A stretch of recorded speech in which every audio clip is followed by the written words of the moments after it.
This is Sessions with Sara Cate and Ashley, a podcast that explores the feelings, emotions, and experiences of what it means to be human in this world.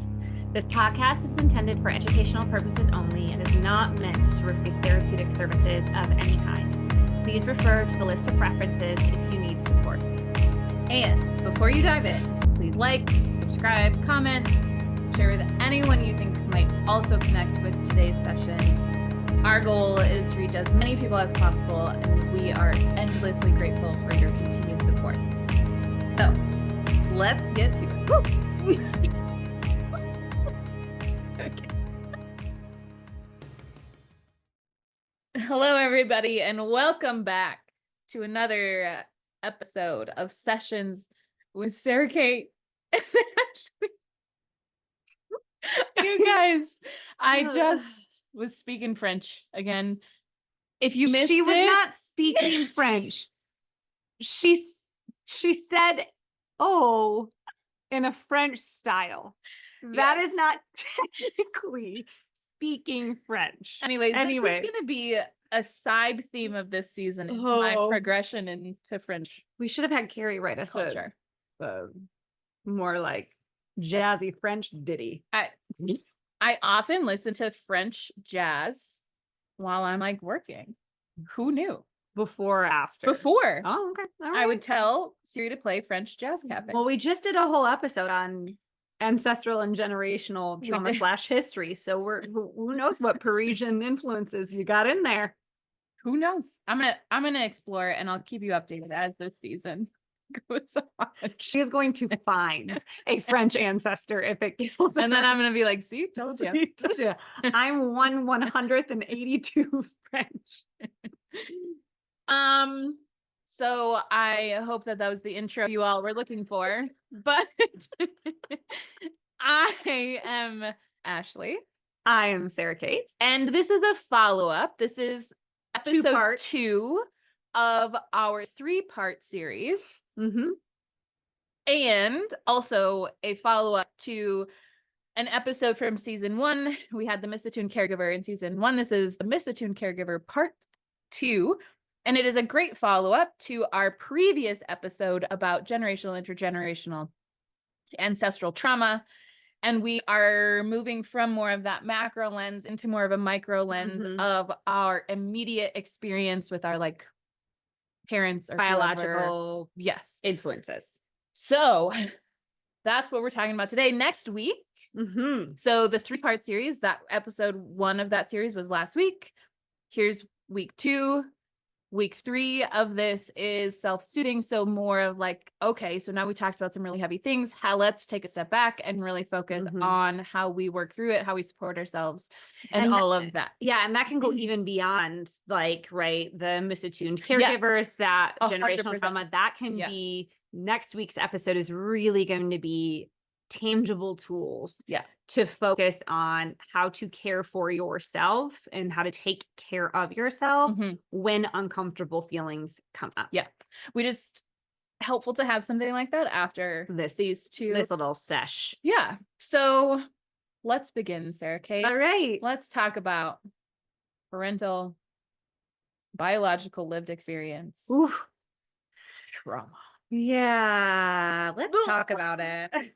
So I would say this is 99% of my practice. Wowza. Yeah, it's huge. 98 to 99, right? Because we all, regardless of orientations of any kind, we have people who created us, and we either have a relationship to them or we don't. And everything that falls in between that, right? Like just because we have a relationship to somebody doesn't mean it's bad, quote unquote. And just because we have a relationship to somebody, it doesn't mean that it's good, quote unquote. So I think that's really important. Yes. Really, really important, because speaking from personal experience, I literally used to think like, oh no, I have a relationship with them, so that's good. Yes. Like I really thought that. Yeah. It wasn't until I started this work on my own where I was like, oh, just because I have a relationship, it does not make it innately good or bad. Correct. And parts of it are super supportive and parts of it Or not. might not be. Yes. And that I don't have to force myself Mhm. to keep, it's almost like I would like keep banging my head against the wall Mhm. to try to make it something that it wasn't. Right. Yeah. So Vi- thank you for Yeah. And it's, I saying mean, that. that's super important to name as we go into this, because my job is not to have my clients hate their parents, shame their parents, blame their parents. However, my job is to help my clients explore what needs went unmet, what they perhaps where they feel under supported or under resourced in their life. Mhm. And yes, for the most part, our first experience with that is going to be our caregivers, be that biological parents, be that adoptive parents, be that people who just stepped in to raise us, whatever that organization of your kind of young life was. Oftentimes, those are the things that have imprinted on us the most, right? It is what creates our attachment. And the majority of us who were raised in these kind of generations, Gen X, millennials, Gen Zers, our parents were kind of, for the most part, taught to let us self-soothe if we had a caregiver. Even within having a present caregiver, the science and the information out there at that time was to let a child self-soothe. And what the data is showing is our generations are pretty disorganized, living in disorganized attachment, because you need a nervous system to learn how to regulate at a very young age. And so when I'm speaking about this, I'm not talking about your parents were bad. Right. Your parents just might have been following the information. Mhm. Gabor Mate talks about this. He's a MD who's also a psychologist, and he talks about when he was a doctor back in, the 80s, 70s, 80s, 90s, I think. The information he was giving to parents was that children could self-soothe, right? And so he even now acknowledges what he knows about attachment now. He was like, that was the wrong thing to tell parents. I was I was misleading parents, but it was because it was what the science was showing at the time, and now we know more. So this is not coming from a let's shame your parents and they were bad people. This is just a statement around your parents might have been doing the best that they could with the information that they had. And if they were following the science and the information of the time, they might have created some disorganized attachment in your system if you were left to kind of self-soothe. And I think it's really important for parents who are listening Mm-hmm. to really sit with that as well. Yeah. That what she just said, you were doing the best you could with what you had. Mm-hmm. That doesn't mean that we are like she said, that we're telling your kids to hate you. That doesn't mean that, you quote screwed them up so bad that they're never going to be okay. Yeah. But what I think it offers an opportunity for is, I'm making an assumption here that this is wanted on both parties and that there is a supportive landscape for this to happen, but maybe some resolve around in the relationship of like, wow, let's talk about this. Like, I want to hear about like your experience and I want you to hear about mine, because one of the other things that we didn't often get growing up, just in this American culture in general, is resolve within relationship and conflict, and how, because something happens doesn't mean that like there was no resolve for like, okay, yeah, but we can learn from this. We can communicate through it. It doesn't mean that this person has a notch of like how bad they are now. And it is, but we didn't get that. We didn't get example of that. And so if you are a parent listening, this is also an invitation for you to like feel where it's coming from you being a child and also now having the experience of being a parent and where resolve can happen on both ends. Right. And just to explore, for all of us, again,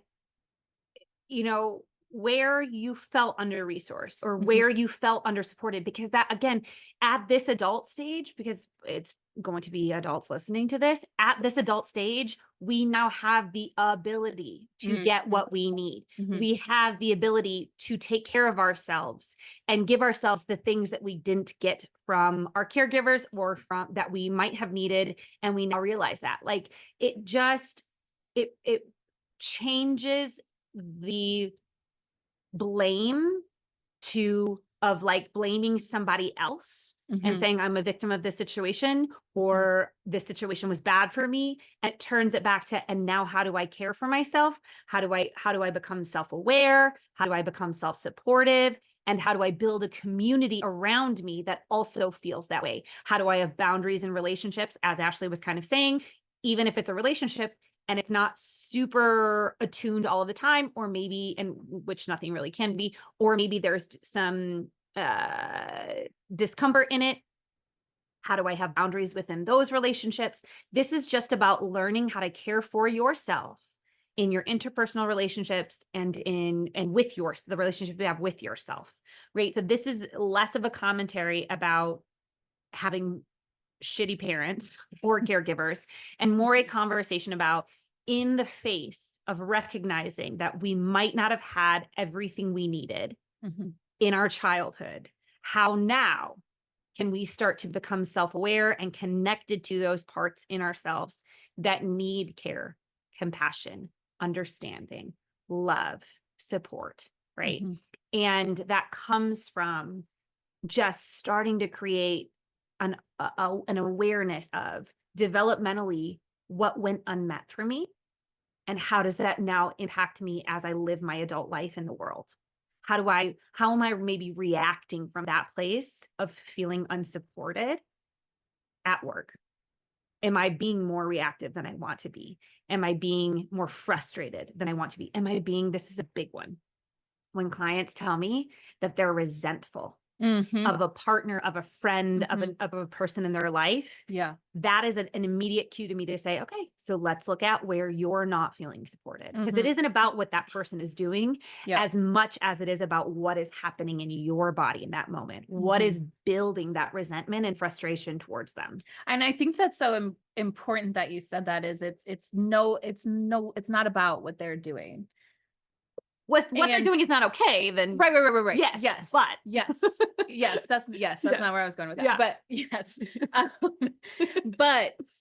But and what this whole thing is about is, how do we find our way back to ourselves to be able to recognize what we didn't get, what we're not currently getting, and how we can find it for ourselves, right?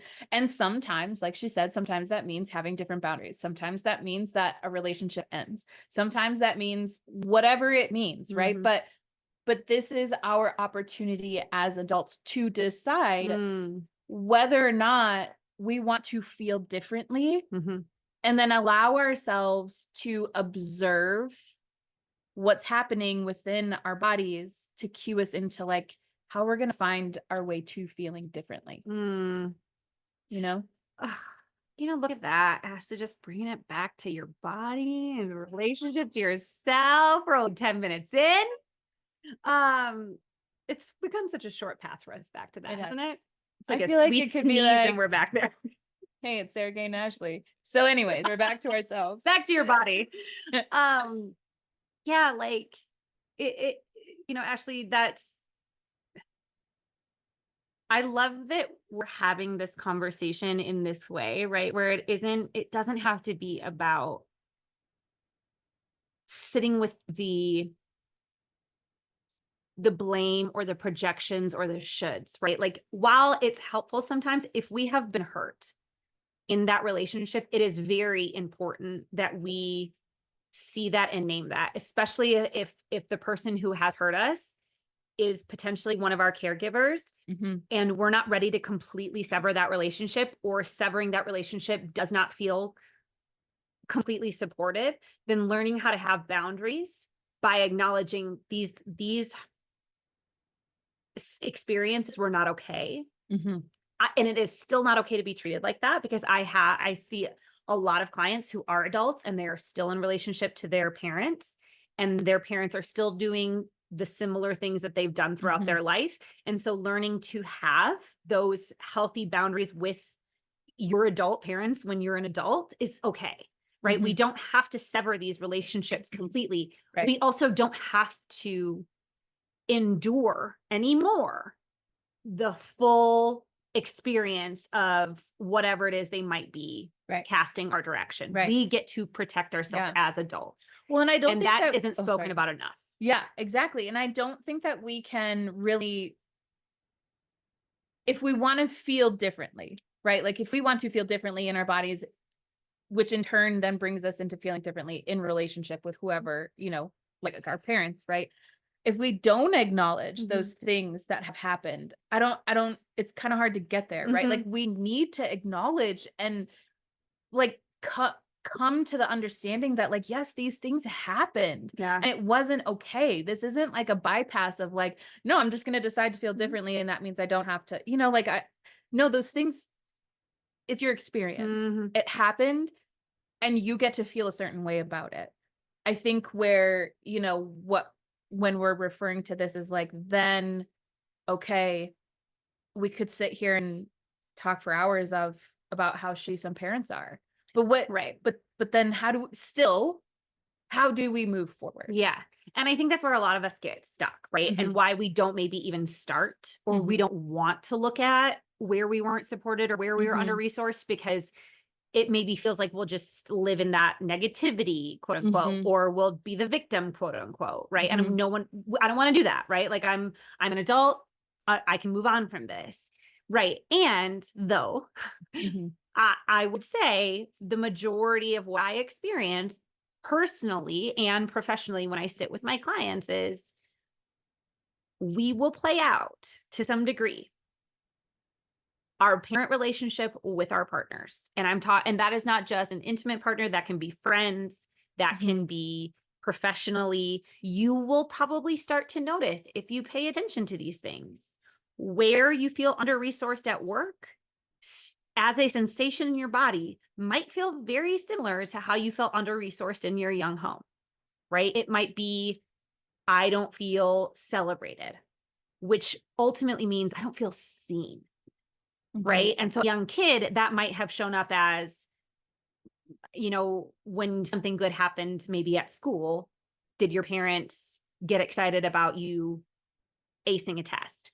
If not, or, you know, being a part of band or drama or whatever it was for you, if those things weren't celebrated or acknowledged when you're at work, do you feel something similar if a project you were on is not acknowledged by your boss? Right? Like, it is amazing how those sensations can be re-articulated in our adult lives, right? If you never could take space emotionally in your home, do you find that you have a hard time taking up space emotionally in a relationship? Do you not ask for, you know, I want more time with you, or I want more contact, you know, connection with you. I want you to reach out more. I want you to instigate something more, whatever it is.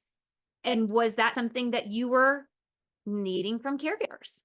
Yeah. Was that, you know, were mom and dad working a lot, or were they just not home? Right. And were you always needing more time with a supportive adult? And so starting to kind of reconcile how we are. And then that's what, going back, that's what builds the resentment, right? In the relationship is we find ourselves getting more and more resentful. When do we realize that we aren't asking for more, or we're not asking for what we might need because we're not paying attention to what we're feeling. We're just playing out what we know. We're living in what we know, which is just being unmet and being resentful. Yeah. Something that comes up a lot with clients that I work with, I'm thinking of one in particular right now.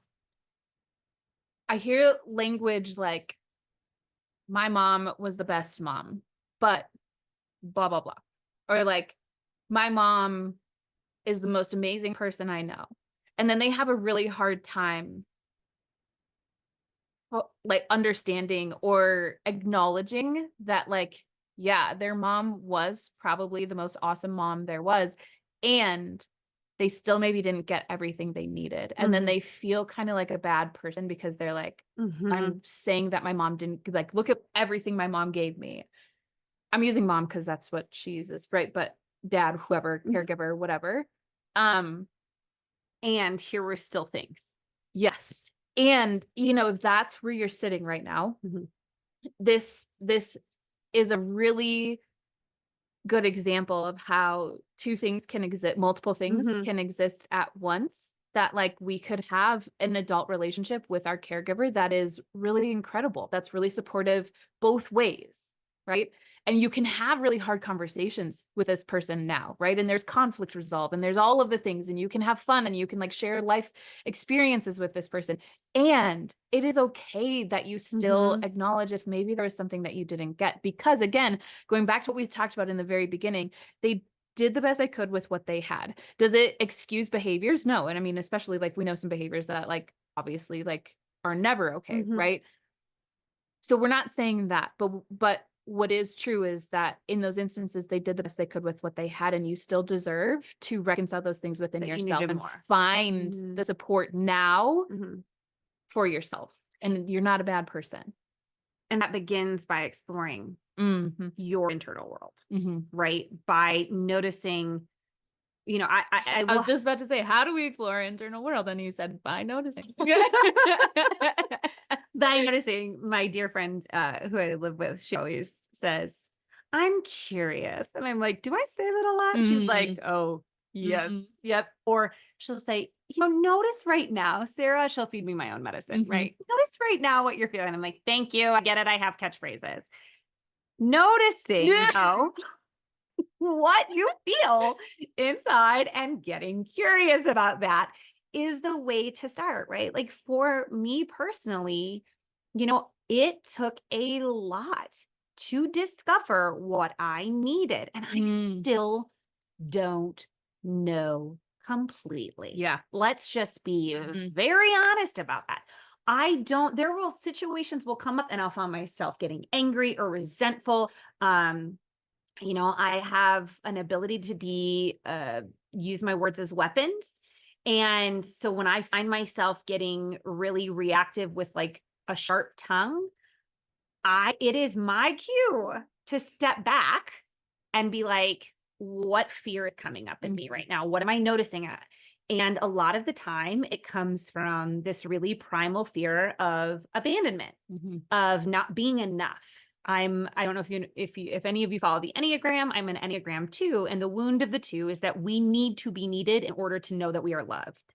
And so we create this incessant need for ourselves in our interpersonal relationships to know that we are worthy and have value and will be loved.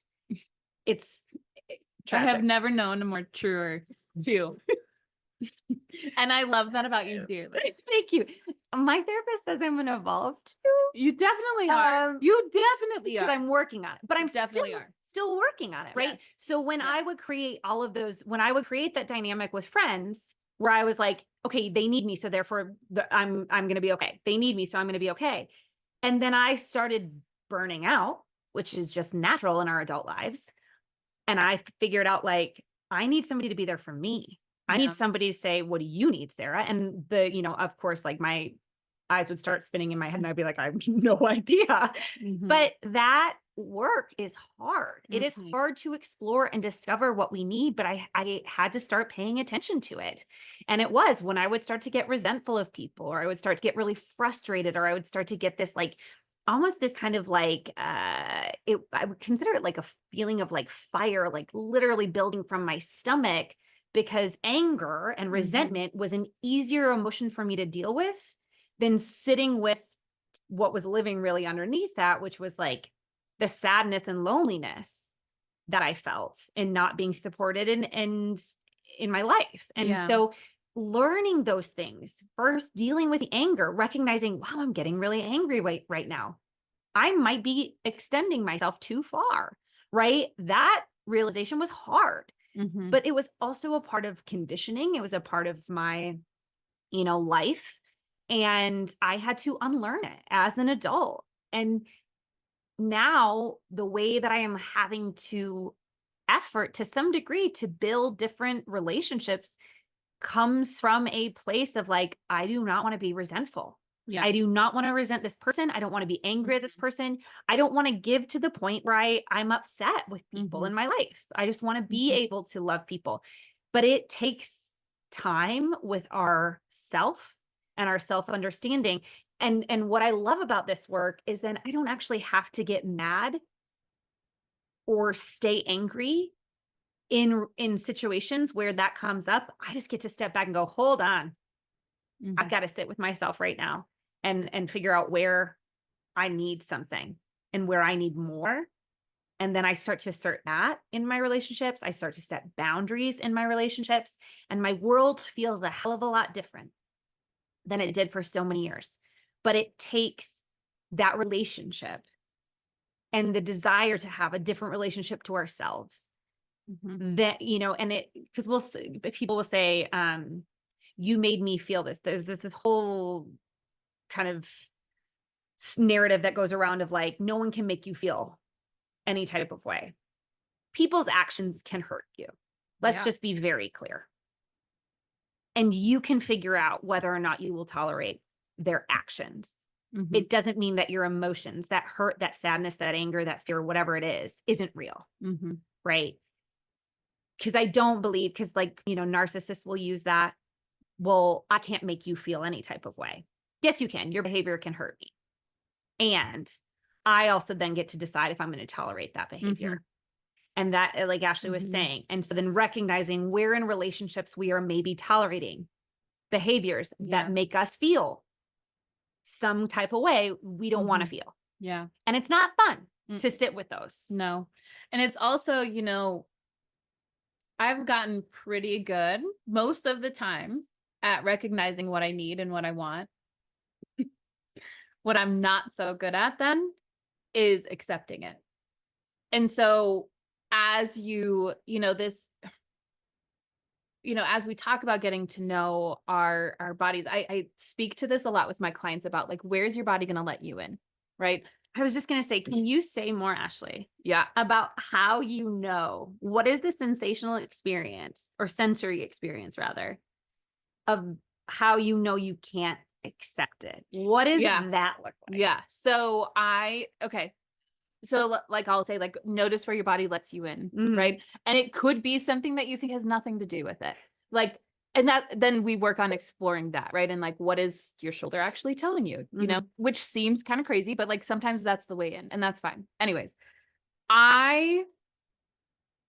if I notice myself getting to the point where like, I'm just really, I get not necessarily resentful, but I just get angry and irritated. And I kind of get to the point where I'm like, what the fuck are you in my life?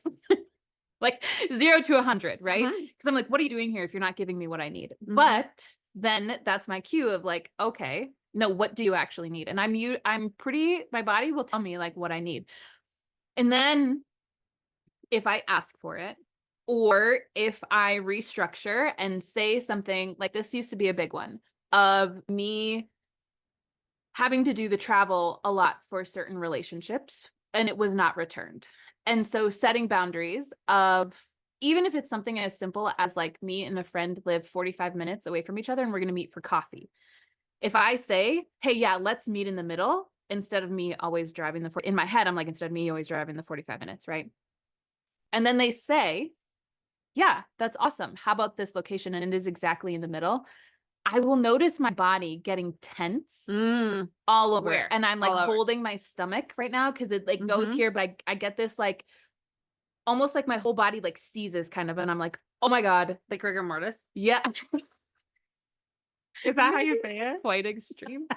Quite that extreme. Okay, but I get this like my whole body just kind of like freezes and I'm like, oh my God. And I go through all of the reasons in my head why I should say like, actually, no, it's fine. And I can come down there, blah, blah, blah. Right now, getting coffee is a pretty benign example, right? In an intimate relationship, if I express my needs and express my wants, I have this moment before I express it of like, are you actually worthy of this? And again, I don't want to say done it.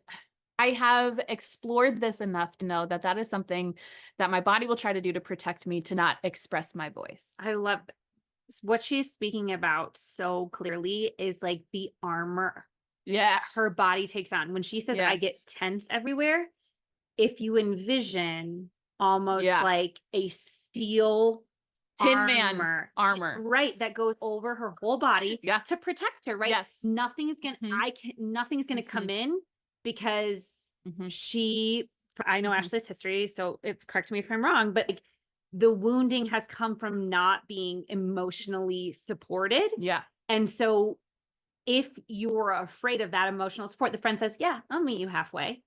That emotional support almost is so Mhm. overwhelming that her whole body's like, don't receive it. Mhm. We can't receive it, Mhm. which seems so counterintuitive. Mhm. And it is not. Look at Ashley's Yeah. protective mechanisms. Yeah. It is trying to protect her from being let down. Yeah. Yes. It exactly. And so they're beyond the noticing. Mm-hmm. And in the beginning, I mean, I was clueless, right? Like I had to really sit with myself. I had to ask myself the questions. I had to do the recognizing when I felt good. I Mm-hmm. had to do the recognizing when things were a little bit more neutral to say like, hey, what do you need right now? And get the little answers of like, Mm-hmm. you need some more water or like, you need to just go step outside or whatever it was. You need to call someone. Anyways, so then what becomes maybe another, I don't know, avenue or like way to think about this is like when you notice the armor then coming up, it's kind of like you're giving yourself an even deeper in to Mm-hmm. like, Mm-hmm. okay, here we go. Like Yeah. now it is my worthiness that I question all of the time. And one of the things that I've been like sitting with a lot is like, okay, I know, right, what I am willing to give. And a lot of that comes from like, I think internally, this is what I think about. I think about like, I don't want somebody to feel the way that I felt. I don't want like a kid to feel like they are not able to express themselves, right? Mm-hmm. And so if I'm willing to do that, there are a million other people out there who are willing to also do that. Mm-hmm. And that's where like you get to decide, okay, here's how I'm going to set different boundaries. Here's how I'm going to say, okay, this relationship actually has gotten to the point where it's just no longer serving me, whether it's a Mm-hmm. friendship, intimate relationship, whatever Whatever. it is. And okay, these are the relationships that I've now expressed what I want and need, and they're meeting me. And now I get to have this experience of like, oh my gosh, see, here's the proof that I needed Mm-hmm. that people will meet me where I'm at. Mm-hmm. And that is, it's just really beautiful. It's just a really beautiful part of being an adult and listening to your body and having a relationship with yourself that allows you to feel differently. Mm-hmm.